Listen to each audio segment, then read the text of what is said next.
Bonjour, et bien écoutez, on se retrouve aujourd'hui pour la troisième partie sur la pêche de l'aspe.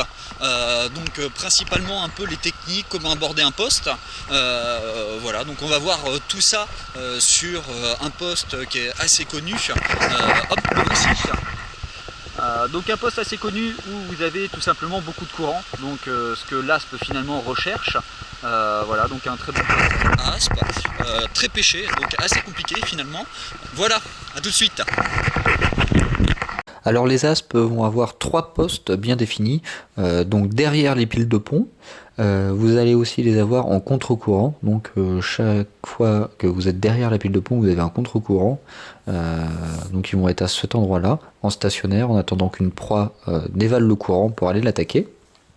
Et vous allez aussi les avoir en fin de courant, donc comme on peut voir sur la vidéo, donc complètement à droite, donc puisqu'il y a beaucoup moins de courant et donc beaucoup moins d'énergie à dépenser pour se situer à cet endroit-là. Donc il faudra faire attention puisque finalement il y a trois postes assez distincts des aspes, mais ils peuvent vraiment taper partout. Vous avez des strike zones, donc les strike zones sont finalement les entrées de courant et les sorties de courant. Étant donné qu'ils sont là en stationnaire, ils peuvent très bien aller venir vous taper le leurre juste avant de rentrer dans le courant ou juste en sortant. Donc au niveau des animations, pour faire simple, tout ce qui est leurre qui va travailler sous la pellicule d'eau, c'est une animation rapide, canne basse, tout simplement parce que ça va susciter les aspes à réveiller leur instinct de chasseur, donc sur des proies, donc l'agressivité, les impulsions qu'ils vont avoir. Après vous pouvez lever un petit peu la canne mi-hauteur pour retravailler un peu plus proche de la surface de l'eau si les aspes finalement sont vraiment décidées à taper même sur des top water. Les animations donc en linéaire principalement, vous pouvez améliorer cette animation là si vous le souhaitez avec des twitch, ce qui va faire que le leurre va faire un peu une proie en fuite.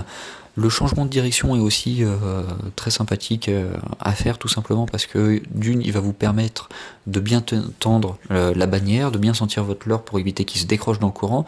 Et deuxième chose aussi, c'est que un poisson en fuite va pas avoir non plus une direction bien linéaire. Il va il va faire des virages, il va vraiment changer de direction. Et donc ça, l'aspe sur des zones assez pêchées y est assez sensible.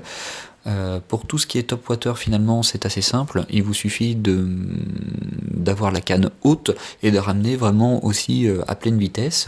Le top serait que finalement votre triple arrière reste dans l'eau et votre triple avant, enfin du moins le nez du leurre, soit toujours en surface et ne touche pas l'eau. Là vous avez à peu près la bonne vitesse pour pêcher les aspes.